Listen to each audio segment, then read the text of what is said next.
말씀 보겠습니다. 주보에는 좀 오타가 나왔습니다. 잘못 나왔습니다. 제가 잘못 전달해서 신명기 2장이 아니라 신명기 8장입니다. 신명기 8장 2절에서 6절까지 말씀 보겠습니다. 신명기 8장 2절에서 6절 말씀까지 보겠습니다. 우리 2절부터 제가 한 절, 여러분 한 절 교독하셔서 6절까지 하나님 말씀 받도록 하겠습니다. 내 하나님 여호와께서 이 40년 동안에 내게 광야 길을 걷게 하신 것을 기억하라. 이는 너를 낮추시며 너를 시험하사 내 마음이 어떠한지 그 명령을 지키는지 지키지 않는지 알려 하심이라. 너를 낮추시며 너를 줄이게 하시며 또 너도 알지 못하며 내 조상들도 알지 못하던 만나를 내게 먹이신 것은 사람이 떡으로만 사는 것이 아니요 여호와의 입에서 나오는 모든 말씀으로 사는 줄을 내가 알게 하려 하심이니라. 이 40년 동안에 내 의복이 헤어지지 아니하였고 내 발이 부르트지 아니하였느니라. 너는 사람이 그 아들을 징계함 같이 내 하나님 여호와께서 너를 징계하시는 줄 마음에 생각하고 내 하나님이 여호와의 명령을 지켜 그의 길을 따라가며 그를 경외할지니라. 아멘. 올 한 해 우리는 그 어느 때보다 경제적으로 힘든 시간을 보냈습니다. 우리가 연말이 되면 자주 듣게 되는 멘트가 있는데 뉴스를 통해서 항상 듣게 되는 멘트가 뭐냐면 사상 최악의 불경기였다. 뭐 이런 멘트를 자주 듣습니다. 그런데 이 말은 올해도 어김없이 뉴스를 통해서 나타나고 있습니다. 많은 회사들이 부도가 나고 또 어려움을 겪고 자영업을 하는 분들은 만만치 않은 시간들을 보내왔고 또 지금도 보내고 있습니다. 청년 실업률은 매년 그 수치가 올라가는데 올해 청년 실업률은 IMF 이후에 사상 최대라고 합니다. 그러니까 참 남녀노소를 불구하고 참 어려운 시간들을 보내고 있습니다. 집값은 계속 높은 줄 모르고 오르고 물가는 오르는데 그에 비해서 우리가 받는 월급은 늘 오르지 않고 그 수준에 머물러 있다 보니까 정말 가게마다 염려와 걱정이 가득하고 그 목소리가 높아지고 있습니다. 그러고 보면 우리가 살아가는 이 세상이야말로 어쩌면 살벌하고 불안한 광야 같은 모습이라고 할 수 있다는 생각이 듭니다. 그런 속에서 우리는 올해 정말 광야 같은 시간들을 보내왔습니다. 하나님께서 우리를 광야 속에 두셨습니다. 이런 가운데서 우리가 추수감사주를 맞았습니다. 그러면서 한 가지 생각이 드는 건 우리가 감사할 게 있나? 이렇게 힘든 광야 같은 시간들을 우리가 보내왔는데 하나님 앞에 특별히 우리가 감사할 게 있을까? 감사의 제목이 있을까? 그런 생각을 해봅니다. 아마 감사보다는 우리 입술에 원망과 불평과 불만이 더 가득했을 것이고 감사보다는 한숨이 더 가득했을 테인데 그러나 가만히 생각해 보면 우리는 이 광야에서 은혜로 살아왔고 지금도 살고 있다는 것을 오늘 성경은 말씀해 주고 있습니다. 사실은 광야는 한숨과 원망과 불평을 쏟아내는 장소가 아니라 사실은 하나님의 기도의 제목이 응답되는 장소라는 것을 우리는 오늘 말씀을 통해서 다시 한번 배우기를 원합니다. 올해 특별히 여러분이 광야에 대해서 묵상을 하면서 참 광야는 힘든 곳이죠. 다른 것보다도 왜 광야가 힘드냐? 이 광야는 아무것도 사람이 살 수 없는 곳입니다. 사실은 풀도 나지 않는 곳이죠. 먹을 게 없는 곳입니다. 마실 게 없는 곳입니다. 위험으로부터 보호해 줄 수 있는 피할 곳이 없는 곳입니다. 안전한 곳이 아니에요. 누구도 안전을 보장해 줄 수 없는 곳입니다. 여러분 사람에게 있어서 가장 기본적이면서 강렬한 욕구가 있는데 그게 무슨 욕구냐면 안전에 대한 욕구예요. 그러니까 내가 안전하다고 생각하지 않으면 늘 마음이 불안하고 두렵고 떨리는 거예요. 그리고 또 한 가지 가장 중요한 욕구가 있는 게 뭐냐면 생명에 대한 욕구가 있습니다. 그런데 이 광야라는 장소는 이런 안전과 생명을 보장받을 수 없는 곳이에요. 그러니까 그야말로 광야에 하나님이 없다면은 광야는 죽음의 땅이고 궁핍의 땅이고 광야는 불안한 땅인 거예요. 우리는 지난 한 해에 그러한 시간들을 끊임없이 지나왔습니다. 불안하고 두렵고 광야에서 사람이 아무것도 할 수 있는 게 없는 것처럼 때로는 내 한계 상황에 부딪혀서 내가 할 수 있는 게 아무것도 없는 것처럼 느껴지는 그러한 시간들 속에서 절망하고 때로는 낙심했던 분들도 계실 거라는 생각이 들어요. 그런데 40년간의 이스라엘의 광야 생활을 통해서 이 광야에 대한 새로운 관점과 의미를 제공해 주는데, 그것은 무엇이냐면 이 이스라엘 사람들이 40년 동안 광야 생활을 하고 나서 나타낸 고백이 뭐냐? 아무것도 없는, 아무것도 가지지 않은 이 광야가 부족함이 없는 땅이었다, 이런 고백을 하는 거예요. 여러분 참 아이러니하잖아요.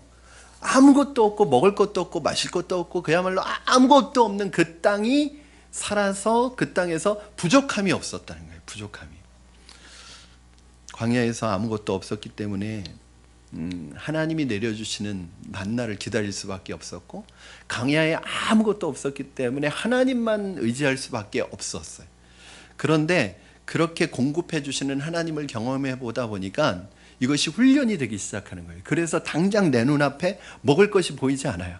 마실 것이 보이지 않는데 이스라엘 백성들 마음속에 어느 순간부터 당장 내 눈앞에 보이지 않는 그것 때문에 낙심이 안 되는 거예요. 왜? 하나님께서 지금까지도 내 인생을 이렇게 먹이고 입히신 것처럼 오늘 당장 먹을 게 없어도 하나님께서 반드시 주실 것을 신뢰하기 때문에 걱정이 없는 거예요. 이게 뭐냐면 광야를 통해서 훈련된 이스라엘 백성들의 믿음입니다. 겉으로 보여지는 광야는 이스라엘 백성들에겐 척박한 땅이고 죽음의 땅이고 궁핍의 땅이었지만, 실제로 광야는 이스라엘 백성들에게 있어서 하나님의 역사와 응답을 체험하는 축복의 땅이었습니다. 아이러니하게도 아무것도 없는 광야에서 이스라엘은 부족함이 없었다고 고백합니다. 여러분 신명기 2장 7절 말씀 한번 저랑 같이 읽어보겠습니다. 이 이스라엘에게 주시는 하나님의 말씀이면서 동시에 이스라엘의 고백입니다. 같이 읽겠습니다. 시작. 내 하나님 여호와께서 내가 하는 모든 일에 내게 복을 주시고 내가 이 큰 광야를 두루 다님을 알고 내 하나님 여호와께서 이 40년 동안을 너와 함께 하셨으므로 네게 부족함이 없었느니라 하시기로. 아멘. 광야는 쉽지 않은 곳입니다. 그러나 광야의 생활을 믿음의 눈으로 볼 때 광야는 부족함이 없는 삶의 현장이었습니다. 참 역설적입니다. 아무것도 없는 광야인데 부족함이 없다는 걸 깨달은 거예요. 여러분 굉장한 것이죠. 그 이유를 설명해 주고 있습니다. 아무것도 없는 광야에서 부족함이 없다는 것을 깨달은 이유가 뭐냐?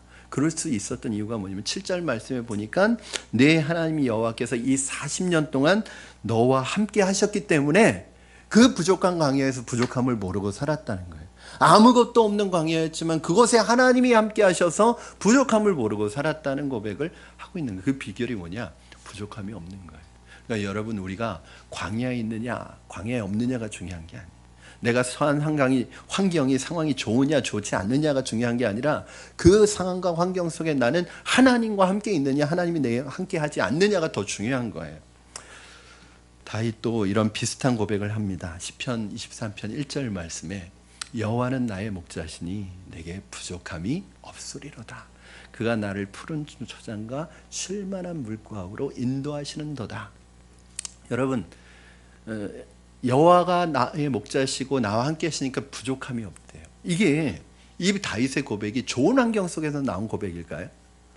아니에요. 여러분 다윗은요 실제로 엄청난 원수들의 공격과 시련과 고난을 너무너무 많이 겪은 사람이에요. 실제로 다윗이 경험한 상황은 어떤 상황이에요? 이 시편 23편 마지막 부분에 가면 내가 사망의 음침한 골짜기로 다닐지라도 그런 말이 나와요. 실제로 다윗의 환경은 사망의 음침한 골짜기예요. 즉 다윗을 공격하는 원수들로부터 늘 둘러싸여 있고 그 실제적으로 원수들의 공격이 있었고 늘 죽음의 위기를 느끼는 거예요. 다윗은 눈 뜨면서 내가 오늘 살 수 있을까? 눈 뜨면서 내가 오늘 살아가는 건 기적이라는 걸 느끼는 거예요. 왜냐하면 눈 뜨는 순간 죽음의 위기를 느끼는 거예요. 늘 원수들이 있었어요.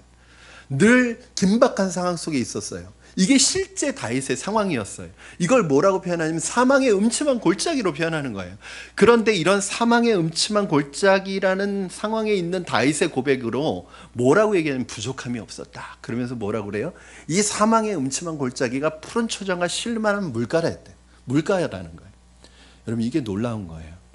하나님께서 사망의 음침한 골짜기로 다닐지라도 내가 해를 두려워하지 않을 것은 주께서 나와 함께 하심이라. 주의 지팡이와 막대기가 나를 안위하시기 때문에 내가 사망의 음침한 골짜기, 기막힌 상황, 긴급한 상황, 위기 상황이 있어도 하나님이 나와 함께 계시면 그곳은 사망의 음침한 골짜기가 아니라 푸른 초장과 실만한 물가로 바뀐다는 거예요. 이게 믿음이고 이게 해석 아니겠어요?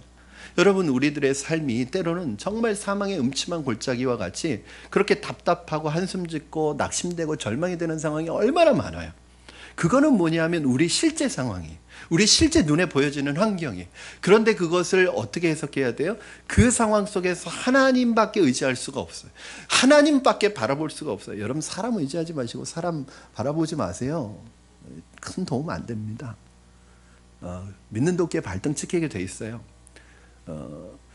그 상황 속에서 하나님 바라보면, 하나님과 동행하면 하나님이 그 사망의 음침한 골짜기와 같은 상황을 푸른 초장으로 바꿔주신다는 거예요. 이길 수 있는 힘을 주신다는 거예요. 이게 다윗의 고백이란 말입니다.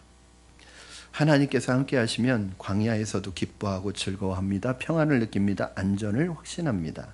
저는 여러분이 지금 경험하고 있는 위기 상황이 축복의 상황으로 여겨지기를 바랍니다. 하나님의 인도하심이 있기를 바랍니다. 중요한 것은 내가 어려우냐 안 어려우냐, 이건 중요하지 않아요. 왜? 안 어려운 사람이 어디 있겠어요? 또 지금 안 어렵더라도 언젠간 또 어려운 상황이 닥칠 거잖아요. 그러니까 이건 중요한 게 아니에요. 여기에 기준을 두고 살아가는 분은 불행한 분이에요. 그러나 어려우냐 안 어려우냐가 아니라 그 상황 속에 하나님을 내가 의지하고 있느냐, 하나님 없이 살아가고 있느냐가 사실은 우리의 행복과 불행을 결정짓는 중요한 기준이 되는 것입니다.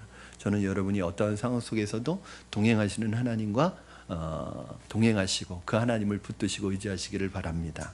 그래서 아무것도 없는 광야에 서 있을지라도 부족함이 없습니다. 왜냐하면 온 우주 만물을 지으신 그 하나님, 만물의 통치자가 되시는 그 하나님이 나의 아버지가 되시고 나를 도우시는 분이기 때문입니다. 지난 우리 시간들을 한번 돌아보십시오. 우리의 삶이 어렵기도 했고 때로는 고통스럽고 고생스럽고 눈물 흘릴 수밖에 없는 상황들이 여러분의 삶 속에 올 한 해도 있었을 것입니다. 그러나 여러분, 돌아보면 부족함이 없었어요. 하나님이 우리를 굶기지 않으셨습니다. 우리를 살려주셨습니다. 먹이셨습니다. 여러분, 헐벗지 않으셨습니다. 여러분, 거리에서 떨지 않았습니다. 살 집을 주셨습니다. 사실 돌아보면 부족함이 없었습니다. 우리의 모든 필요는 하나님이 다 채워주시고 계셨어요. 그럼에도 불구하고 그렇게 많은 은혜를 주셨는데 우리는 늘 부족하다고 생각합니다. 없었다고 생각합니다. 주신 것, 있는 것 감사하지 않고 없는 것, 주시지 않은 것 가지고 원망하고 불평했던 적이 훨씬 많습니다. 어떤 면에서 보면 우리가 경험한 광야는 상대적인 광야인 것 같습니다. 사실은 우리보다 더 깊은 광야를 경험하는 분들이 얼마든지 많습니다. 그런데 우리의 광야는 어떤 면에서는 상대적인 광야예요. 더 좋은 건 누리고 더 많은 건 누리는 사람과 비교해 보니까 내가 불행한 것처럼 보이고 내가 부족한 것처럼 보이는 거예요. 왜냐하면 하나님은 우리의 모든 필요를 채워주시고 부족함이 없게 하셨는데 나보다 많은 건 누리고 좋은 건 누리는 사람 보니까 내가 부족해 보이는 거예요. 여러분, 한 달에 300만 원 쓰는 사람이 500만 원 쓰는 사람 보면 내가 부족해 보이는 거예요. 내가 누리지 못하고 있는 것처럼 생각되고 불행한 것처럼 생각되는 것입니다. 하나님께서 나의 욕심까지, 내가 원하는 모든 것까지 채워주시지는 않습니다. 그러나 하나님은 언제나 나의 필요를 아시고 내 모든 필요를 부족함 없이 지금까지 채워주셨습니다. 하나님은 무엇보다 우리는 하나님을 모시고 있기 때문에 부족함이 없습니다. 하나님 안에 세계가 있고 하나님 안에 모든 것이 있고 하나님 안에 생명이 있기 때문입니다. 하나님께서 우리에게 범사에 감사하라고 말씀하십니다. 왜 범사에 감사하라고 말씀하시는 걸까요? 범사에 감사하라. 이는 그리스도 안에서 너희를 향하신 하나님의 뜻이라. 그러니까 뜻이기 때문입니다. 이게 믿음이기 때문에 그렇습니다. 여러분, 하나님의 자녀는 왕의 자녀입니다. 왕의 자녀는 부족함이 없습니다. 부족하지 않습니다. 절대로 부족하지 않습니다. 왕의 자녀가 지금 소나기에 뭐 돈 가지고 있지 않아도 왕의 자녀는 부족하지 않습니다. 저와 여러분은 결코 부족할 수가 없는 분입니다. 부족함이 없는데 자꾸 원망하고 불평하면 그건 내가 없어서 부족한 것이 아니라 내 존재가 부족하기 때문에 그런 것입니다. 하나님께서 나의 왕이시고 나의 아버지이시기 때문에 광야에서 전혀 부족함이 없습니다. 어디든 상관이 없습니다. 그래서 시편 23편 4절 5절에서는 다시 이렇게 고백합니다. 이 고백이 저와 여러분의 고백이 되었으면 좋겠습니다. 우리 시편 23편 4절 5절 같이 한 목소리로 읽겠습니다. 시작. 내가 사망의 음침한 골짜기로 다닐지라도 해를 두려워하지 않을 것은 주께서 나와 함께 하심이라. 주의 지팡이와 막대기가 나를 안위하시나이다. 주께서 내 원수의 목전에서 내게 상을 차려주시고 기름을 내 머리에 부으셨으니 내 잔이 넘치나이다. 아멘. 사망의 음침한 골짜기를 다녀도 두려움이 없대. 왜? 주님께서 나와 함께 하셔서 주의 지팡이와 막대기로 다 하나님이 막아주시고 나를 지켜주시고 보호해 주신다는 거예요. 여러분 두려움이 없는 거예요. 그러니까 여러분 우리가 왜 두려운 거예요? 하나님이 나와 함께 하시고 있다는 사실을 인식하지 못하고 의식하지 못하고 그 임재를 느끼지 못하고 있기 때문에 불안한 거예요. 두려운 거예요. 하나님이 모든 짐승들로부터 목자가 모든 짐승들로부터 지팡이와 막대기로 이 사람을 보호하는데 뭐가 두려울 게 있겠습니까? 그리고 심지어는 어떻게 해요? 원수의 목전에서 내게 상을 베푸신대요. 나를 죽이려고 공격하고 나를 협박하고 나를 향해서 언젠가 호시탐탐 나를 무너뜨리기 위해서 나를 향해서 쏘아보고 있는 그 사람들 앞에서 하나님이 내게 상을 베푸시고 나에게 잔치상을 베푸시고 나를 먹이신다는 거예요. 여러분 원수들이 앞에서 보고 있는데 밥이 넘어가요? 잠이 오나요? 그런데 하나님이 잠이 오게 하신다는 거예요. 걱정, 밥이 넘어가게 하신다는 거예요. 저는 여러분이 밥이 잘 넘어가기를 바랍니다. 여러분, 그래서 우리가 경험하는 이 감사는요, 상황이나 환경 때문에 얻는 감사가 아니라 상황과 환경을 뛰어넘는 감사예요. 여러분 주변이 파도가 치고 주변이 풍파가 일어나도요, 하나님 안에 있는 사람은 안전해요. 제가 늘 자주 인용하는 그 예화 중에 하나, 어떤 유명한 그림인데 이 그림의 이름이 제목이 평화예요. 그런데 그 평화라는 제목과는 걸맞지 않게 이 그림의 내용은 전쟁 그림이에요. 막 포탄이 쏟아지고 총알이 빗발치는 그림인데 평화예요. 여기 하나가 더 들어가야 되잖아요. 그렇죠? 전쟁과 평화 뭐 이래야 되는데 그냥 그 자체가 평화예요. 이게 도대체 왜 평화냐? 반어법이냐? 전쟁을 평화로 표현한 거냐? 그게 아니라 그 총알이 빗발치는 그 전쟁터에서 이 한쪽 구석을 보니까 둥지가 있는데 어미새의 품에 안겨있는 아기새가 보여요. 이게 평화라는 거예요. 전쟁의 포화가 포탄이 날아다녀도 엄마 품에 있는 그 아기새는 평화를 누리는 거예요. 그러니까 여러분 상황이 좋아서 평화를 누리는 건 진짜 평화가 아닙니다. 상황이 전쟁 같은 상황이고 풍파가 일어나고 내 삶의 환경이 모두 뒤집어지는 상황이어도 주님 품에 있는 사람은 평화를 누릴 수 있어요. 그래서 주님이 뭐라고 그러세요? 나의 평안을 너에게 주노니 내가 너에게 주는 것은 세상이 주는 것 같지 않다, 이 말씀을 하셔요. 세상이 주는 평안은 어떤 평화죠? 상황이 좋고 환경이 좋을 때 느끼는 평화. 여러분 세상이 주는 평안은 상황이 좋아야 편안해요. 상황이 안 좋아지면 막 불안해집니다. 그러나 우리가 주님 안에 거할 때 상황과 관계없이 우리는 평화를 누려요. 그게 뭐냐면 바로 주님이 주시는 평화예요. 저는 이 평안이 여러분에게 있기를 주님의 이름으로 축원합니다. 세상의 그 어떤 환경이 여러분의 평화를 뺏어가지 않기를 바랍니다. 광야에서 우리가 지워야 할 것, 버려야 할 것이 있어요. 그게 뭘까요? 탐욕과 불만입니다. 하나님께서 광야를 부족함이 없는 곳과 장소와 시간으로 정의를 하셨고, 그것을 그렇게 하신 이유는 하나님이 언약하신 거예요. 내가 너희를 돌보고 너희를 지켜주겠다는 하나님의 언약의 선언인 거예요. 그러면 그 하나님께서 우리를 그렇게 광야를 부족함이 없는 언약의 장소로 선언하셨다면 우리가 해야 될 건 뭘까요? 하나님 그거 못 믿겠어요. 그러면 안 돼요. 어떻게 해야 돼요? 빌립보서 4장 6절 7절 우리 같이 한번 읽겠습니다. 이게 우리의 고백이어야죠. 시작. 아무것도 염려하지 말고 다만 모든 일에 기도와 간구로 너희 구할 것을 감사함으로 하나님께 아뢰라. 그리하면 모든 지각에 뛰어난 하나님의 평강이 그리스도 예수 안에서 너희 마음과 생각을 지키시리라. 아멘. 첫 번째 염려하지 말고 두 번째 감사하고 세 번째 아뢰라는 거예요. 왜 염려해요? 감사하지 않으니까 염려하죠. 왜 감사하지 않아요? 기도하지 않으니까 감사거리가 안 나오죠. 그런 게 참 신기하더라고요. 이렇게 보면요, 기도하시던 분이 믿음으로 사시던 분이 한순간 기도하지 않으면요, 그 다음부터 뭐가 없어지면 감사가 없어지고, 감사가 없어지면 모든 것이 다 염려가 돼요. 심지어는 기도하시던 분이 기도하지 않으면은 세상 사람들보다 더 많이 염려하면서 살아가요. 아침에 눈 뜨면서 염려하기 시작해서 밤에 잠자리 잠들기 전까지 염려해요. 왜냐하면 세상 사람들은 세상 방법대로 살아가는데 세상 방법대로도 못 살아가지. 또 기도도 안 하지. 감사가 없죠. 그러니까 염려가 되는 게 이 세상 사람들보다 배나 염려하면서 살아가요. 그런데 이분이 어느 날 기도하기 시작하면서 하나님의 임재를 느끼고 하나님의 응답을 받기 시작하면 감사가 나오기 시작하고, 감사가 나오면 염려가 사라지기 시작해요. 상황은 변한 게 하나도 없어요. 상황은 똑같아요. 그런데 어느 때는 감사하고 어느 때는 염려하는 이유가 뭘까요? 상황을 바라보는 믿음의 눈이 있느냐 없느냐가 중요한 거거든요. 왜 그때 이제 나오는 게 뭐예요? 이스라엘 백성들은 사실은 여기에 실패했습니다. 왜냐하면 이스라엘 백성들은 초창기에, 광야 생활 초창기에는 이스라엘 백성들 안에 뭐가 있으면 원망과 불평이 너무 많았어요. 그러면서 심지어는 뭘 원망해요? 뭘 불평해요? 구원받은 걸 불평해요. 예전에는 그 구원받은 것 그 자체는 감격이고 감사의 제목이었어요.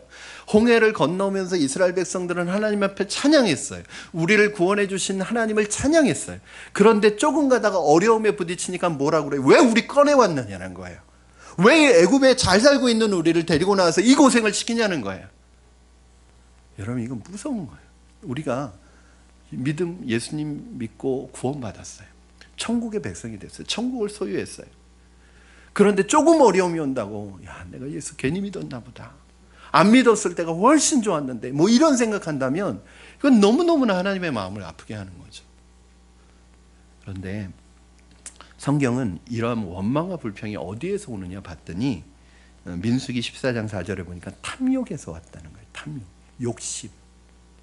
즉 이 탐욕이 감사해야 할 것을 불평거리로 바꾸는 거예요. 여러분, 원망하고 불평하는 이유 간단합니다. 결국 자기 뜻대로 되지 않아서 그래요. 자기 마음대로 안 돼서 그래요. 그 마음은 뭐냐면 욕심대로 안 돼서 그래요. 그런데 그거를 뭐라고 표현하냐면 비전이라고 표현하고 큰 뜻과 큰 대의라고 표현을 해요. 그러면 왜? 그래야 명분이 있으니까. 자기의 욕심, 자기의 사심, 이건 싹 감춥니다. 그리고 하나님의 뜻이라고 얘기하고 하나님의 영광을 거들먹거려요. 아니에요. 하나님의 영광을 위하고 하나님의 뜻을 위한다면 절대 그럴 수 없어요. 뭐냐면 그 마음속에 자기 욕심이 있는 거예요. 이 욕심이 자기 뜻대로 이루어지지 않으니까 그게 뭘로 나타나요? 막 불평과 원망으로 나타나는 거예요. 여러분, 이 불평과 원망은요, 오늘 본 그 민수기 14장 1절에 보면 11장 4절에 보면 모든 백성이 다 불평했다 그러지 않아요. 그 중에 일부의 사람이 원망과 불평을 쏟아내기 시작하는데 이 사람들의 원망과 불평은 막 불을 지피는 거예요. 막 불을 지펴. 그러면 이 불이 삽시간에 퍼져요. 그러니까 어디든 보면 원망과 불평 모든 사람이 하는 게 아니에요. 몇 사람이 불을 지펴요. 막 그러면 이 불이 순식간에 번지는 거예요. 원망과 불평은 그렇게 전염성이 강합니다. 그럼 이스라엘 백성들이 다 원망하는 거예요. 우리는 죽었다, 우리는 괜히 나왔다, 옛날이 좋았다, 막 그런 얘기하면서 원망하고 불평을 해요. 탐욕은 여러분 적절함을 넘어서는 욕망이나 욕구입니다. 저는 욕구 자체가 잘못됐다고 생각하지 않아요. 여러분들에게 욕구가 있는 건 하나님의 선물입니다. 만약에 우리에게 욕구가 없으면 아무것도 할 수 없어요. 그건 에너지의 일종의. 그런데 문제는 이 욕구가 적정선을 넘어가는 거예요. 없어도 되는 것을 이제 욕심내기 시작하면 그게 탐욕으로 바뀌어지면서 그 탐욕은 결국 다른 사람까지 고통스럽게 만드는 것이 됩니다. 그게 내 뜻대로 안 되면 그때부터 원망하고 불평하는 거예요. 야고보는 이것에 대해서 이렇게 경고하고 있습니다. 야고보서 1장 14절 15절 우리 같이 한 목소리로 읽겠습니다. 시작.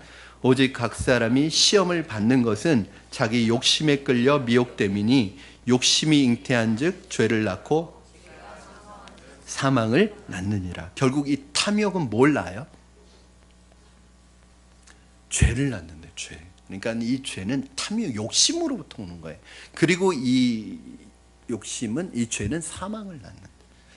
우리가 탐욕에 휘둘리기 시작하면 마음의 건강을 잃어버리고 감사를 상실하고 결국 사탄의 장난에 이용당하게 됩니다. 사랑하는 여러분, 광야에서 우리가 버려야 할 것이 무엇이냐면 이 탐욕과 욕심을 버려요. 그래서 광야가 필요한 거예요. 이 광야 생활을 거치지 않으면요, 이 탐욕과 욕심이 버려지지 않아요. 불평이 버려지지 않아요. 이스라엘 백성들이 40년 동안에 이 훈련을 받는데, 여러분 그렇게 원망하고 불평하고 탐욕을 가지던 이스라엘 백성들이 이 광야 훈련을 마치고 이제 가나안 땅에 들어갈 때, 여리고 들어갈 때 이 사람들의 모습을 보세요. 불평과 불만은 없어지고요, 순종의 사람들로, 말씀의 사람들로 완전히 달라졌어요. 그래서 광야가 필요한 것입니다. 그들은 조용한 감사 중에 누리는 샬롬을 가슴 깊이 배웠습니다. 그의 영혼이 안정을 누립니다. 이 상태는 젖된 아이가 어머니 품에 고요하게 평화롭게 안겨있는 모습과 같습니다. 어미 품에 안겨있는 이 아이. 근데 중요한 게 젖을 뗀 아이예요. 젖대기 전의 아이들은 어때요? 욕망이 있습니다. 어떤 것에 대한 욕망이, 엄마의 젖에 대한 욕망이 있어요. 엄마가 중요한 이유가 왜 그래요? 엄마 존재 자체가 중요한 게 아니라 엄마가 주는 젖이 중요한 거예요. 그러니까 우선순위에 있어서 엄마보다 젖이 먼저예요. 이 아기들은 젖 때문에 엄마가 필요한 거예요. 근데 젖을 뗀 이후에 아이들을 보면 이제 더 이상 이 아이들은 젖을 욕망하지 않습니다. 원하지 않습니다. 그럼에도 불구하고 엄마의 가슴과 품 안에서 그 안겨있는 그 자체를 원하고 엄마의 가슴과 품을 사랑하는 거죠. 여러분, 우리가 그렇습니다.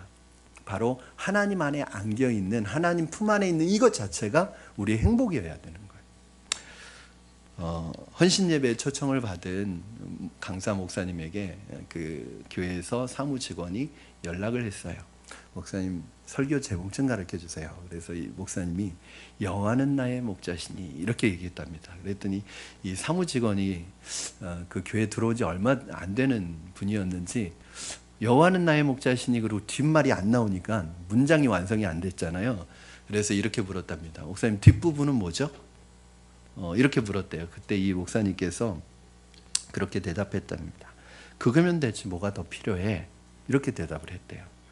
이 직원이 알겠습니다 하고 전화를 끊었대요. 근데 이 목사님이 교회 와서 그 주보를 보고 깜짝 놀랐대요. 그 주보의 설교 제목이 여호와는 나의 목자시니 그거면 됐지 뭐가 더 필요해, 이렇게 적혀 있더라는 거예요. 너무 기가 막혀가지고, 기가 막히면서도 그게 은혜가 되더라는 거예요. 여호와는 나의 목자시니 그거면 됐지 뭐가 더 필요해. 그럼 그렇잖아요. 사실은 여호와가 내 목자가 되시고 주님이 내 주인이 되시고 내 목자가 되시면 그것으로 충분하지 않습니까? 더 뭐가 필요하겠습니까? 그분 안에 모든 것이 있고 그분 안에 세계가 있고 그분 안에 우리의 삶이 있는데, 우리가 더 필요한 게 무엇이겠어요? 주님 안에 모든 것이 있는데. 그래서 하나님께서 함께 하시면 부족함이 없습니다. 광야에서 하나님께서 함께 하시면 부족한 것이 없습니다. 그래서 광야는 부족함이 없는 곳입니다. 여러분, 우리가 이 세상에서 경험하고 있는 광야는 그 환경 자체는 부족함 투성이입니다. 그러나 아무것도 없고 아무것도 기대할 수 없고 아무것도 할 수 없는 광야에서 하나님께서 우리에게 요구하시는 건 뭐냐면 너의 인간적인 욕심 버리라는 거예요. 너의 탐욕을 버리라는 거예요. 너희가 그렇게 애쓰고 노력해도 결국은 이 광야에서는 너희의 힘으로는 도저히 살아갈 수 없는 곳이기 때문에 그 욕심 버리고 불평과 원망 버리고 하나님 앞에 감사하는 훈련을 하라는 거예요. 그러면 하나님께서 그 광야가 축복의 땅으로, 그 광야가 푸른 초장으로 바뀌는 기적을 허락하신다는 것이 바로 광야의 훈련입니다. 저는 여러분에게 이 은혜가 있기를 주님의 이름으로 축원합니다. 광야가 하나님 앞 축복의 땅으로 바뀌기를 바랍니다. 사망의 음침한 골짜기가 여러분이 감사할 때 푸른 초장과 쉴만한 물가로 변화되어지기를 주님의 이름으로 축원합니다. 마지막으로 여러분, 우리가 놓쳐서는 안 되는 게 있어요. 광야에서 버려야 될 것은 무엇이냐면 탐욕과 불만을 버려야 돼요. 또 광야에서 우리가 배우는 것은 무엇이냐면 결국 감사와 자족하는 마음입니다. 광야는 여러분이 재수가 없어서 우연히 던져진 장소가 아닙니다. 광야는 목적이 있어요. 어떤 목적이 있죠? 우리를 훈련시키는 목적이 있어요. 이스라엘 백성들이 가나안 땅에 들어가기에는 하나님이 보실 때 충분하지가 않았어요. 여러분, 이 가나안 땅 그 당시 우상이 들끓는 곳이었습니다. 온갖 세상의 가장 강력한 문화가 그 세상을 지배하고 있는 이 문화 속에 이스라엘 백성들이 지금 이 불평과 원망 상태로 이 탐욕을 가진 상태로 그 땅에 들어가면 금방 이 사람들은 가나안 땅에 사는 사람들보다 더 악한 사람이 될 수밖에 없는 사람들이에요. 그래서 하나님께서 광야에서 훈련을 시키는 거예요. 거기에서 하나님을 배우게 하시고 이 광야에서 아무것도 없지만 부족함이 없는 것을 경험한 이 이스라엘 백성들이 나중에 광야에 가서도 당장 내 눈앞에 먹을 거 없어서 마실 거 없어서 눈에 보이는 거 없다고 하나님 배반하지 않아요. 저는 대학 들어가는 순간부터 대학원을 마치 제가 10년 동안 공부를 했는데 이 10년 동안 사실은 부모님으로부터 등록금을 한 푼도 받지 못했습니다. 부모님이 반대하는 신학을 했기 때문에 너는 네가 알아서 공부해라 그러셨어요. 그런데 제가 10년 동안 어떻게 이 등록금이 해결됐느냐 하면 정말 하나님께서 때마다 필요할 때마다 정말 주셨어요. 많이 기도했죠. 많이 하나님 앞에 매달렸죠. 이 물질에 대한 훈련이 하니까 그 다음부터 제 마음속에 어떤 마음이 드냐면 당장 물질이 없는데 걱정이 안 되는 거예요. 당장 내일 등록을 해야 되는데 돈이 없어요. 그럼 등록을 못하면 제적당하는 거잖아요. 근데 걱정이 하나도 안 되는 거예요. 왜냐하면 지금까지 하나님께서 나를 인도하신 방법이 있기 때문에 하나님은 꼭 마지막 날, 추가 등록 기간 마지막 날 주시더라고요. 그래서 마지막 날까지 가도 걱정이 안 돼요. 그리고 하나님 신뢰하고 믿고 그 다음에 항상 채워졌어요. 그게 제가 10년 동안 공부한 방법이거든요. 이스라엘 백성 그러고 나니까 그 훈련을 받고 나니까 돈이 없다고 하고 싶은 거 못 해본 적 없어요. 돈 없어도 하나님이 꿈을 주시고 마음을 주시면 기도하면 하나님이 항상 이루어 주셨어요. 제가 그래서 우리 후배들이나 우리 청년들에게 하는 말이 있어요. 자기는 하고 싶은 게 있는데 집에 돈이 없어서 못한다. 제가 항상 그래요. 그건 돈이 없어서 못하는 게 아니다. 믿음이 없어서 못하는 거고 기도하지 않기 때문이지 돈 없어서 못하는 거 아니다. 야, 네가 믿는 하나님은 이 세상의 모든 만물의 주인이신데 그 하나님의 마음에 합한 순종의 모습으로 살아가면 하나님이 모든 걸 채워주시는 거죠. 이걸 훈련하게 하시는 거예요. 이스라엘 백성들을. 여러분 그렇잖아요. 우리 안에 이게 탐욕과 이 불만과 이 옛사람이 이게 잘 안 빠져요. 우리가 스스로 이걸 빼야 되는데 우리 안에 불순물이 가득하면 사실은 하나님이 우리를 쓰시기가 어려워요. 그래서 이걸 빼야 되는데 내 스스로는 안 빠지는 거예요. 그러니까 하나님이 이 고난이라는 광야나 시련 속에 넣어서 풀무에 넣어서 금을 녹이면 그 금 안에 있는 불순물이 빠져나오거든요. 여러분 고난을 통해서 우리 안에 있는 자아와 불순물과 옛사람의 성품이 다 빠져나오거든요. 이걸 통해서 하나님이 우리를 쓰시는 거예요. 광야는 훈련 장소입니다. 우리 신명기 8장 2절에서 5절 여러분이 오늘 읽으신 부분인데 하나님이 이렇게 훈련을 시키셨어요. 이게 훈련 내용입니다. 여러분 같이 한번 읽으실 텐데 8장 2절에서 5절까지 한 목소리로 같이 처음부터 끝까지 읽겠습니다. 시작. 내 하나님 여호와께서 이 40년 동안에 내게 광야길을 걷게 하신 것을 기억하라. 이는 너를 낮추시며 너를 시험하사 내 마음이 어떠한지 그 명령을 지키는지 지키지 않는지 알려 하심이라. 너를 낮추시며 너를 줄이게 하시며 또 너도 알지 못하며 내 조상들도 알지 못하던 만나를 내게 먹이신 것은 사람이 떡으로만 사는 것이 아니라 이 여호와의 입에서 나오는 모든 말씀으로 사는 줄을 내가 알게 하려 하심이니라. 이 40년 동안에 내 의복이 헤어지지 아니하였고 내 발이 부르트지 아니하였느니라. 너는 사람이 그 아들을 징계함 같이 내 하나님 여호와께서 너를 징계하시는 줄 마음에 생각하고. 아멘. 광야길에서 눈에 보이는 것을 갖고 살지 않습니다. 눈에 보이는 것이 전부인 줄 알면 광야는 절망과 낙심의 장소입니다. 그러나 우리가 아는 것은 무엇입니까? 보이지 않는 하나님이 오히려 더 풍요롭고 확실한 실제요 현실이라는 사실입니다. 여러분 그렇잖아요. 당장 눈에 보이지 않는 사람들은 사실은 다 눈에 보이는 게 확실한 거잖아요. 그러니까 우리가 눈에 보이는 것을 따라가면 우리는 이 세상에서 믿음으로 절대 살아갈 수 없습니다. 왜?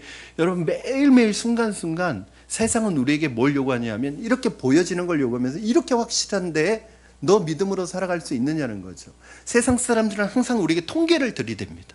이렇게 확실한 증거가 있고 이렇게 눈에 보이는 것이 있는데 왜 너 그렇게 살아가니?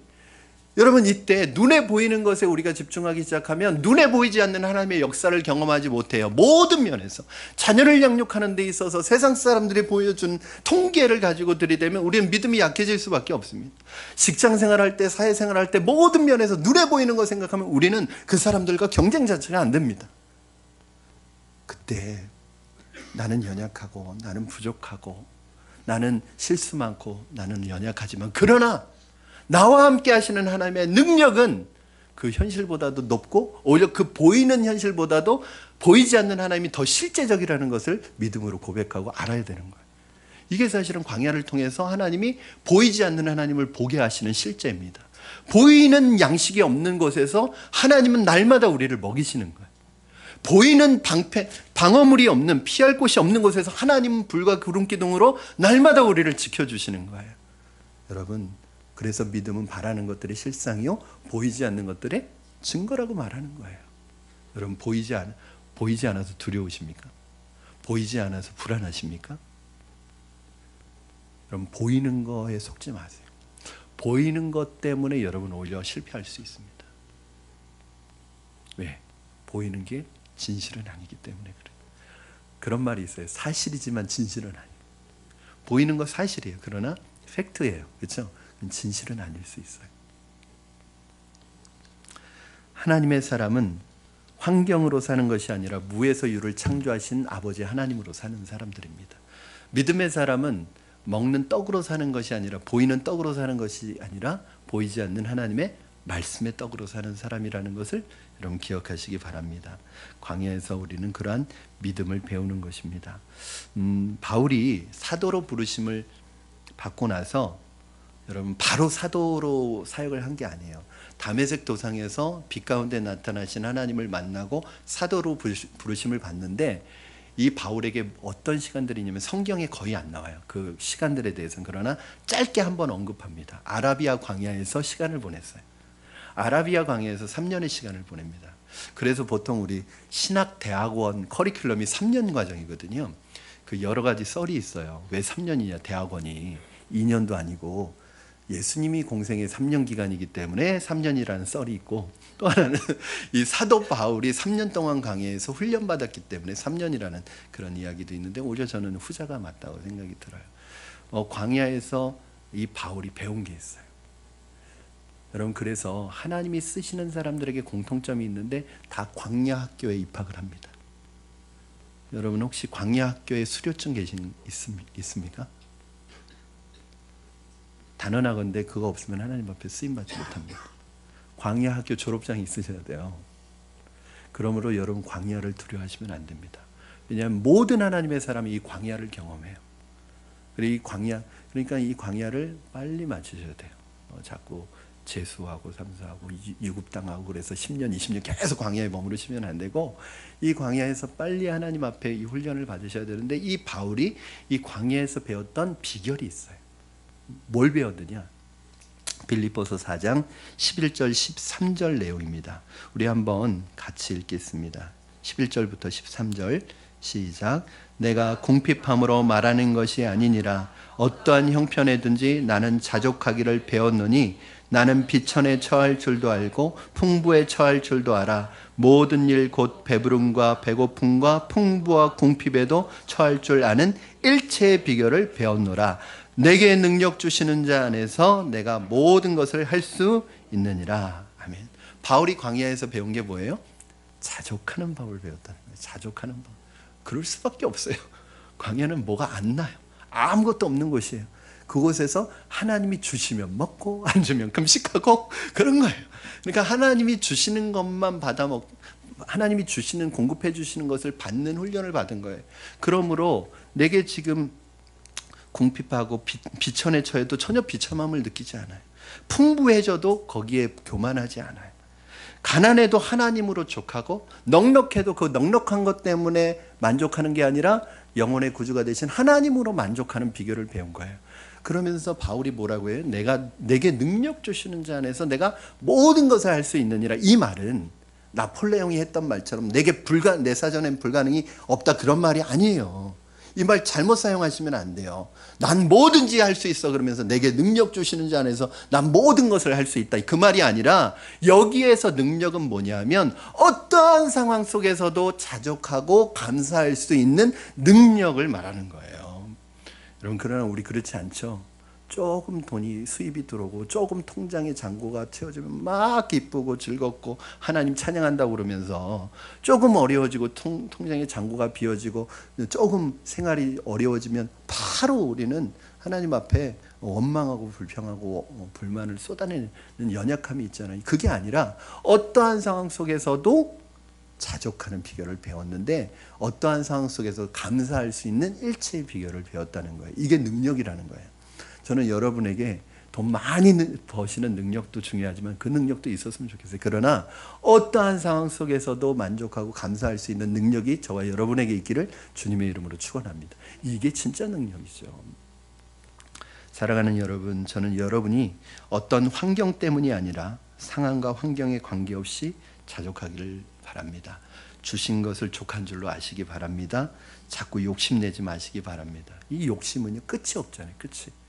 왜 이 탐욕이 감사를 뺏어가는지 아세요? 욕심은 끝이 없으니까 감사가 안 되는 거예요. 만족이 되고 자족이 돼야 감사가 나오는데, 욕심은 끝이 없다니까요. 채워지지가 않는다니까요. 만족이 안 된다니까요. 그러니까 감사가 없어지는. 한번 여러분 생각해 보시면 알잖아요. 돈 모으는 사람들 보면 감사가 있을까요? 100만 원 모으면 1000만 원 모으고 싶고, 1000만 원 모으면 1억 모으고 싶고, 1억 모으면 10억 모으고 싶고, 그 모을 때까지는 감사가 없는 거예요. 왜? 계속 부족하다고 느끼니까. 내게 있는 것으로 만족해야, 내가 가진 것에 만족해야 감사가 나오는 것입니다. 어제 아내랑 저녁을 먹고 있는데 우리 두 아들이 옆에서 이렇게 뭘 하고 있었어요. 그냥 그 모습을 보니까 너무 감사한 거예요. 정말 저렇게 그냥 건강하게 자라주고 있다는 게 너무 감사한 거예요. 우리나라 같이 이렇게 사건 사고가 많은 나라에서 살고 있는데, 하루에도 사건과 사고로 죽는 사람들이 그렇게 수없이 많은데, 저렇게 뭐 공부는 둘째치고 그냥 저렇게 건강하게 자라주고만 있다는 거 감사하고, 그 믿음으로 믿음 생활, 신앙생활 열심히 하고 있는 거 감사하고, 또 부모에게 순종하려고 하는 모습 보면 감사하고, 다른 거 없어도 그것만으로도 충분히 감사한 거죠. 여러분 생각해 보세요. 그 아이들이 없다고 생각해 보세요. 그 아이들을 잃었다고 생각해 보세요. 제게 돈이 무슨 의미가 있고, 제 명예가 무슨 의미가 있고, 제가 하는 일이 무슨 의미가 있겠어요. 그 아이들이 있기 때문에 얼마나 감사해요. 그런데 우리는 그걸 잃어버리고 나서야 내 소중한 것을 알아요. 자꾸. 이건 수준이 낮은 감사입니다. 그 잃어버리지 않아도 그냥 내게 있는 거 감사하고, 내게 주신 거 감사하면서 살아가는 게 최고의 감사고 최고의 능력입니다. 그런데 우리는 내게 주신 것, 내게 있는 것보다 내게 없는 것, 내게 안 주신 것이 더 보여요. 그래서 그것 때문에 원망이 되는 거예요. 절대 우리 아이들 남의 아이들하고 비교하지 마십시오. 내 아내, 내 남편이 최고입니다. 내 아이들이 최고예요. 그냥 감사하시면 돼요. 자꾸 비교하면 불행해져요. 그렇죠? 옆집 아이랑 비교하지 마시고, 옆집 남편이랑 비교하지 마시고, 옆집 아내랑 비교할 필요 없어요. 그럼 불행해져요. 그냥 하나님이 내게 주신 거 감사하고, 내게 있는 거 감사하면 하나님께서 감사의 제목이 우리 삶에 풍성하게 넘쳐나게 하시는 것입니다. 이렇게 광야에서 자족과 감사를 배운 바울이 제자였던 영적인 아들이었던 디모데에게 이 말을 그대로 해줍니다. 저는 이 말씀이 올 한 해의 경제적인 어려움 속에서 광야의 길을 지나온 여러분, 또 건강상의 문제의 광야를 지내온 여러분, 여러 가지 상황과 환경의 광야를 지나온 여러분들에게 주시는 하나님의 음성이라고 생각이 듭니다. 우리 한번 디모데전서 6장 6절에서 12절 한 절씩 교독하면서 이 12절까지 읽겠습니다. 제가 먼저 읽겠습니다. 그러나 자족하는 마음이 있으면 경건은 큰 이익이 되느니라. 우리가 세상에 아무것도 가지고 온 것이 없음에 또한 아무것도 가지고 가지 못하리니 우리가 먹을 것과 입을 것이 있은즉 족한 줄로 알 것이니라. 구하려 하는 자들은 시험과 올무와 여러 가지 어리석고 해로운 욕심에 떨어지나니 곧 사람으로 파멸과 멸망에 빠지게 하는 것이라. 돈을 사랑함이 일만하게 뿌리가 되나니 이것을 탐내는 자들은 미혹을 받아 믿음에서 떠나 많은 근심으로써 자기를 찔렀도다. 오직 너 하나님의 사람아 이것들을 피하고 의와 경건과 믿음과 사랑과 인내와 온유를 따르며 같이 읽겠습니다. 믿음의 선한 싸움을 싸우라. 영생을 취하라. 이를 위하여 내가 부르심을 받았고 많은 증인 앞에서 선한 증언을 하였도다. 아멘. 여러분, 우리가 욕심을 버리면 행복은 우리 주변에 너무나 많이 있습니다. 불행은 어디에서 오느냐면 늘 과도한 욕심에서 나오는 법입니다. 돈이 하나님이 아닙니다. 자본이 나의 기업이 아닙니다. 오직 하나님만이 나의 기업입니다.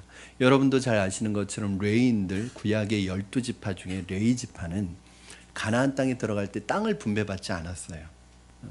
이 사람들은 제사장으로, 레위인으로 하나님의 일, 그리고 하나님의 성전을 섬기고 하나님의 일을 하는데 전적으로 쓰임받아야 되기 때문에 땅을 분배받지 않았어요. 그러니까 다른 모든 지파들은 땅이 있고 재산이 있었지만 레위인은 아무것도 가진 재산이 없었어요. 그런데 이들에게 하나님이 주신 위로의 말씀이 있어요. 뭐냐면 내가 너희의 기업이라는 거예요. 여러분, 다른 사람들은 땅이 기업이고 재산이 기업이고 자기 재산이 있지만 레위인들은 전적으로 하나님이 나의 기업이 되어주시고 나의 산업이 되어주시고 나의 분깃이 되어주신다는 거예요. 저는 오늘 이 위로가 우리 그리스도인들에게 주시는 하나님의 위로라고 생각합니다. 여러분, 세상 사람들은 땅을 가지고 있고 재산을 가지고 있어요. 우리는 어떻게 보면 믿음으로 살려고 하다 보니까 남들보다 눈치도 빠르지 않아요. 남들보다 사실은 손해볼 때도 있어요. 그럼에도 불구하고 우리가 감사할 수 있는 건 뭐예요? 남이 가진 땅을 보면 내가 불평하게 돼 있어요. 원망하게 돼 있어요. 남이 누리는 재산과 그들의 부를 보면 우리는 원망할 수밖에 없어요. 그런데 하나님이 뭐라 그러세요? 걔들은 그게 재산이고 그게 기업이지만 너희들의 기업은 누구예요? 내가 너희들의 기업이고 너희들의 재산이고 너희들의 소유라는 거예요. 여러분, 생각해 보세요. 온 우주의 천지 만물의 주인이신 그 하나님이 나의 재산이고 그분이 나의 기업이고 그분이 나의 산업이고 그분이 나의 분깃이 되어주신다면 사실은 모든 게 내 안에 다 있는 거예요. 그렇죠? 늘 말씀드리는 것처럼 하나님이 없는 사람은, 하나님을 소유하지 못한 사람은 모든 걸 다 소유해도 아무것도 없는 가난한 사람이에요. 그러나 하나님이 있는 사람은 이 세상에 있는 것 소유하지 못해도 가장 부유한 사람이에요. 저는 여러분이 그러한 영적인 부유를 누리시기를 주님의 이름으로 축원합니다. 이 시간에 여러분, 우리 같이 찬양하실 텐데 처음 저는 오늘 이 설교를 준비하면서 문득 떠오른 찬양이에요. 저도 딱 한 번 불러봤던 찬양이거든요. 근데 오늘 설교의 내용과 너무 잘 맞아서 여러분과 함께 배울 텐데 아마 여러분들도 처음 불러보고 처음 들어보는 분도 계실 거예요. 그래서 우리 첫 소절은 우리 전도사님이 한번 불러주실 거예요. 그러면 두 번째부터 우리가 따라할 텐데 한번 멜로디도 멜로디지만 가사에 집중하셔서 한번 올 한 해 저의 마음을 가장 이렇게 사로잡았던 찬양입니다. 최근에 들었던 찬양이에요. 여러분에게도 이 찬양이 위로가 되었으면 좋겠습니다. 우리 이 찬양 광야를 지나며 함께 찬양하겠습니다. 우리 전사님이 먼저 한번 찬양하도록 하겠습니다. 왜 나를 깊은 어둠 속에 홀로 두시는지 어두운 밤은 왜 그리 길었는지 나를 고독하게 나를 낮아지게 세상 어디도 기댈 곳이 없게 하셨네.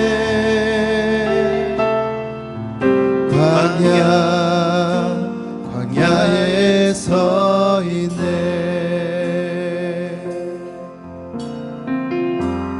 주님만 내 도움이 되시고 되시고 주님만 내 빛이 되시는 주님만 내 친구 되시는 광야 주님 손 놓고는 단 하루도 살 수 없는 곳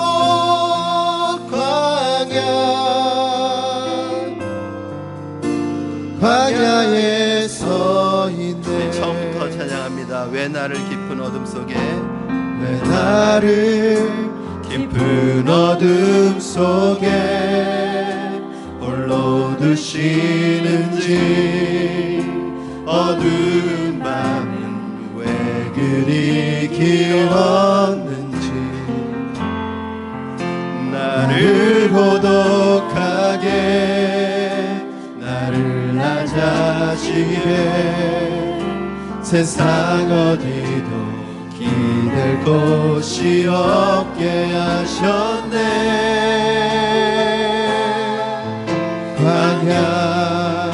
광야에 서 있네. 주님만 내 도움이 되시고 주님만 내 빛이 되시는 주님만 내 친구 되시는 광야 주님 손 놓고는 단 하루도 살 수 없는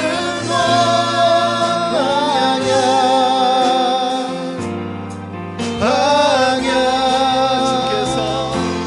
주께서 나를 사용하시며 나를 더 정결케 하시며 나를 택하여 보내신 그곳 광야 성령이 내 영을 다시 태어나게 하는 곳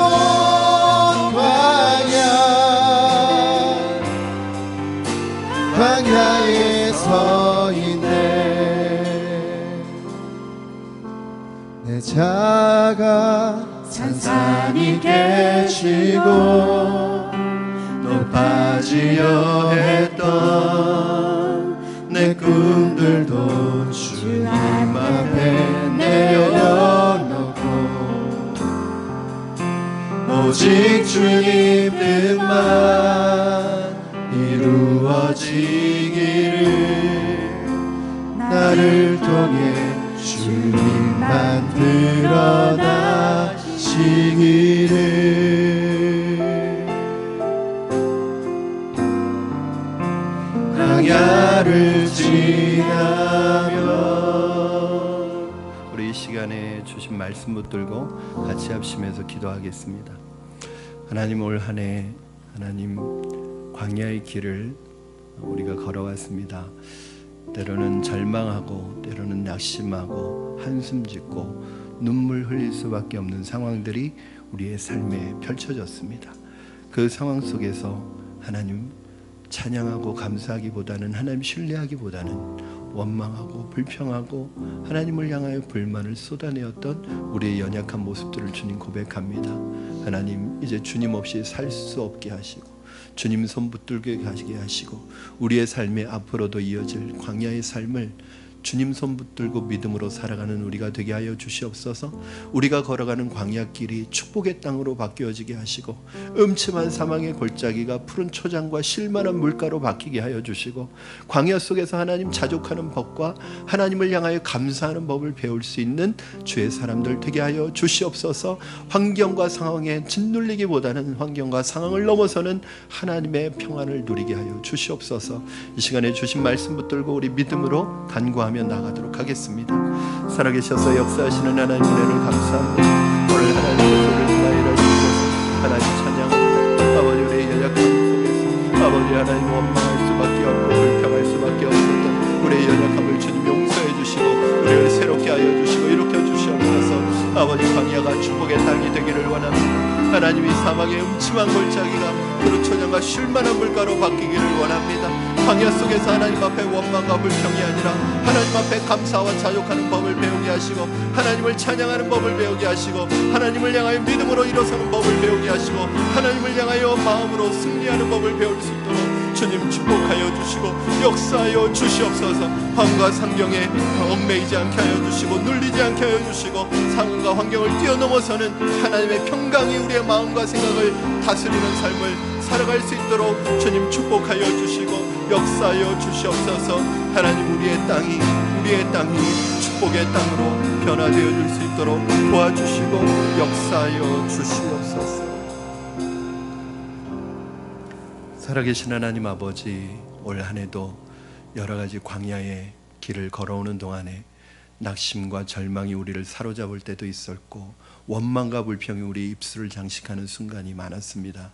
그러나 하나님, 우리가 이 광야 속에서 하나님을 신뢰하게 하시고 하나님 주시는 은혜로 훈련되어져서 하나님, 광야가 축복의 땅으로 바뀌어지게 하시고 사망의 음침한 골짜기가 푸른 초장과 쉴만한 물가로 바뀌어지는 은혜를 허락하여 주시옵소서. 상황과 환경에 짓눌리지 않게 하여 주시고 오히려 상황과 환경을 믿음으로 이기게 하시고, 어떠한 상황과 환경 속에서도 자족하는 법을 배우게 하시고 하나님 앞에 감사하며 살아가는 감사의 사람이 되게 하여 주시옵소서. 우리의 삶을 하나님 앞에 의탁합니다.